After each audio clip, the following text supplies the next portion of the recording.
Voici donc le tome 2 de leur roman de la droite en décomposition, Apocalypse Now, les années Fillon chez Fayard. Gérard Davet, Fabrice Lhomme, bonjour. Bonjour. Bonjour. Alors, première question, avez-vous compris pourquoi François Fillon est allé à la télévision 3 semaines avant son procès? L'avez-vous compris après avoir vu l'émission? Après avoir vu l'émission, c'était moins évident qu'avant. C'est-à-dire qu'avant, de ce qu'on avait compris, ses communicants avaient estimé qu'il fallait qu'il prépare son procès. Et que pour préparer son procès, il fallait que médiatiquement, il réenfile le costume de l'homme politique, qui ne se présente pas au tribunal comme le type un peu honteux sorti sous les lazis il y a 3 ans de la politique française et qui reviendrait déjà presque pré-condamné. Et qui revienne avec une stature, l'homme d'État, qui parle des retraites, qui parle de Macron et qui parle accessoirement de ses affaires. Voilà, ça c'était le but, lui redonner une image, entre guillemets. Mais en fait, le problème, c'est que justement, on a l'impression que rien ne s'est passé depuis 3 ans. Qu'il a fait l'interview qu'il aurait pu faire il y a 3 ans, ou qu'il avait faite d'ailleurs, et qu'il ne lâche rien. Donc je ne suis pas du tout sûr que l'opération com elle soit réussie. En fait. Il lâche rien, sauf, c'est quand même important, il ne parle plus de coups d'État institutionnel, de coups d'État judiciaire, 2 expressions qu'il avait utilisées il y a 3 ans, et puis des preuves de la machination qu'il avait promis de montrer, Gérard Davet. Oui, parce qu'ils ont vraiment essayé de construire quelque chose autour de ça. Et en fait, ça n'a pas pris, ça n'a pas marché. Pourquoi ? Parce qu'il n'y avait pas d'éléments. Ils n'ont pas d'éléments factuels. Le seul truc qu'il a trouvé à dire, François Fillon, c'est il y a eu un livre qui est paru à l'époque parlant de ça. Mais en fait, il n'y avait pas d'éléments factuels et concrets. Et c'est vrai que nous, dans notre enquête, on n'a pas trouvé d'éléments accréditant cela. Oui, son seul regret, c'est d'avoir accepté les costumes de luxe offerts par Robert Bourgi. Cadeau pour lequel il n'est pas poursuivi. Donc finalement, sur ce qui fera l'essentiel de son procès, il ne lâche rien. Oui, tout à fait. D'abord sur Bourgi, il avait déjà laissé entendre que ça n'avait pas été une bonne idée, etc. Il n'est pas poursuivi pour ça, mais encore une fois, c'était une émission qui avait une vocation à s'adresser aux Français plus qu'aux juges. Et donc il sait très bien que dans l'opinion, ça a fait des dégâts. Après, sur le fond de l'affaire qui va être jugé par la justice, c'est vrai qu'il n'a fait aucune concession. Alors on pourrait dire, évidemment, s'il fait une concession, il se précondamne.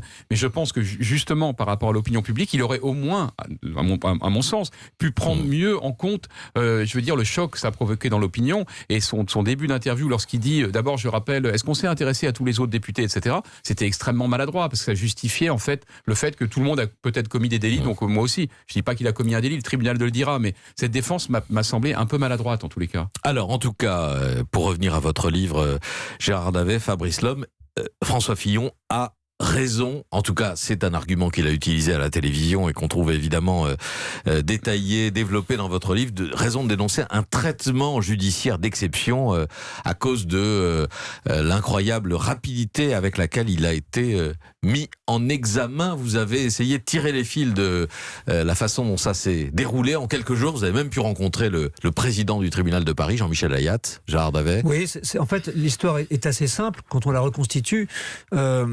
Une enquête préliminaire est ouverte sur la base d'informations de presse, de Canard enchaîné.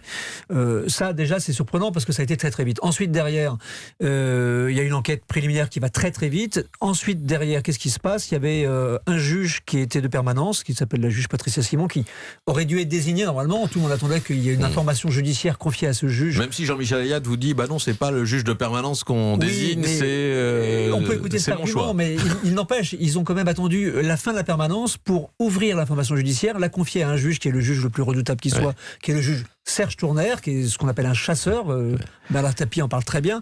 Et ensuite, et qui a chassé Nicolas Sarkozy aussi. Voilà, et ce juge, en 72 heures, va décider de mettre en examen François Fillon. Donc ça va extrêmement vite. Extrêmement vite. Il fait un choix décisif qui est encore discuté aujourd'hui par les observateurs de la vie politique et les éditorialistes, c'est-à-dire de ne pas respecter la trêve judiciaire avant une échéance électorale importante. On ne va pas aller fouiller dans ce qu'on peut reprocher à tel ou tel candidat. Oui, alors il faut savoir quand même une chose, c'est que les politiques parlent souvent de trêve judiciaire qui n'existe dans aucun texte. Non. Ça n'existe pas. C'est une tradition, entre guillemets, non écrite, mais qui, de mon point de vue, franchement, me paraît tout à fait contestable.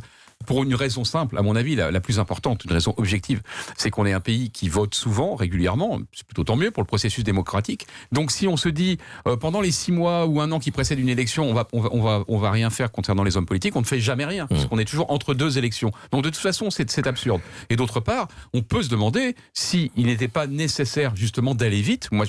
La question se pose, nous on ouvre le débat pour justement purger le dossier, bien sûr, le dossier et que les Français sachent pour qui ils vont voter. Donc c'est pour ça nous on apporte, je pense, des éléments nouveaux sur le traitement un peu d'exception qu'a vécu ou qu'a subi, entre guillemets, au choix François Fillon, mais on n'est pas certain que ce soit un scandale.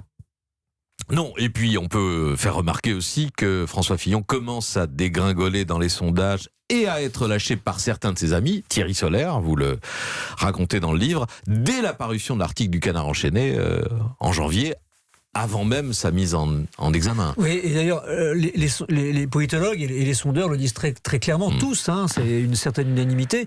La courbe des sondages commence à dégringoler avant l'apparition du Canard enchaîné. Pourquoi ? Parce que François Fillon disparaît déjà subitement de l'écran, c'est-à-dire qu'il part une quinzaine de jours au ski, ensuite il part à Las Vegas, plus personne n'arrive à le joindre, et ça commence déjà à branler dans le manche. Il y a l'histoire des rhumes, des fameux rhumes non remboursés par la sécurité sociale. Son entourage est assez faible d'un point de vue politique. Et résultat, il commence à décrocher. Donc, bien sûr, ce n'est pas le truc essentiel, le Canard enchaîné. C'est juste ce qui fera basculer. Ce que vous avez recueilli, quand même, dessine un portrait terrible pour François Fillon. Par ses anciens compagnons. Alors évidemment, il vous dirait pas la même chose s'il était devenu président de la République, mais enfin, dilettante, pas au niveau, il se fait appeler François Pignon, revanchard, autiste politique, ça c'est Valérie Pécresse. Il embrouille tout le monde au moment du Trocadéro en laissant croire qu'il va se retirer. C'est accablant, tout ça. Le constat est terrible. Mais ce que vous disiez était pas tout à fait juste, Patrick Cohen, sur le thème.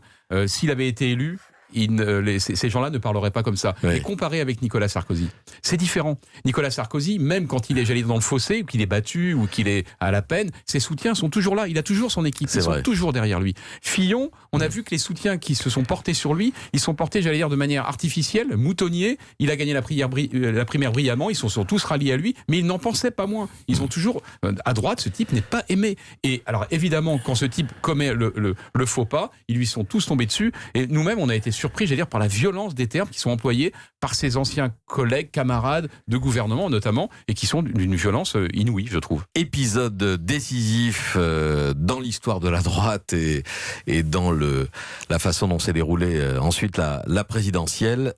Le déjeuner de juin 2014 entre François Fillon et Jean-Pierre Jouyet, quand François Fillon demande à celui qui est alors secrétaire général de l'Élysée que la justice s'active contre Nicolas Sarkozy pour, dit-il, ne pas qu'il revienne. Pour tous les acteurs de la droite que vous avez rencontrés, c'est vraiment le déclencheur de la haine et c'est le moteur de ce qui a tout détraqué ensuite pour l'élection présidentielle. Tout à fait. Ce qui est fascinant, c'est qu'encore aujourd'hui et encore jeudi soir, François Fillon nie avoir tenu ses propos, avoir demandé donc à la justice et au pouvoir socialiste d'activer la justice contre Nicolas Sarkozy. Il continue à le nier. Mais tous les gens qu'on a rencontrés, y compris dans son camp et ses proches, dont Roselyne Bachelot, nous disent bien sûr que ça s'est passé. Et la justice aussi, il a dit, puisqu'on a été 2 fois en procès contre lui, qu'on a gagné à chaque fois. Et même cet épisode reste essentiel parce que hier, on était par exemple en dédicace conférence au Mans, sur les terres de François Fillon. Oui. On se disait, on va être pris à partie, ça va être un peu compliqué. Il a régné là-bas quand même. Non, les gens, non seulement lui en veulent terriblement de ce qui s'est passé, et par ailleurs, il nous reparle de cet épisode Jouyet-Fillon. Pour eux, c'est ce qu'il ne fallait surtout pas faire. Aller pactiser avec l'ennemi pour couler le héros de la droite, Nicolas Sarkozy. Donc c'est le dernier clou dans le cercueil, en fait. Pierre Laval. Nicolas Sarkozy. Oui, absolument. Et il y a d'autres comparaisons peu sympathiques qui sont faites sur cet ordre, c'est-à-dire le délateur, quoi. Donc il y a la délation entre guillemets qui lui est reprochée, qui est la délation discrète avec Jean-Pierre Jouyet dans le secret d'un déjeuner, et ensuite il y a la délation publique, qui sera le second clou dans le cercueil, qui sera le discours de Sablé avec qui imagine le général de Gaulle mis en examen. Apocalypse Now, les années Fillon, Gérard Davet et Fabrice Lhomme chez Fayard, en attendant de suivre le procès dans 3 semaines. Merci à vous. Merci beaucoup.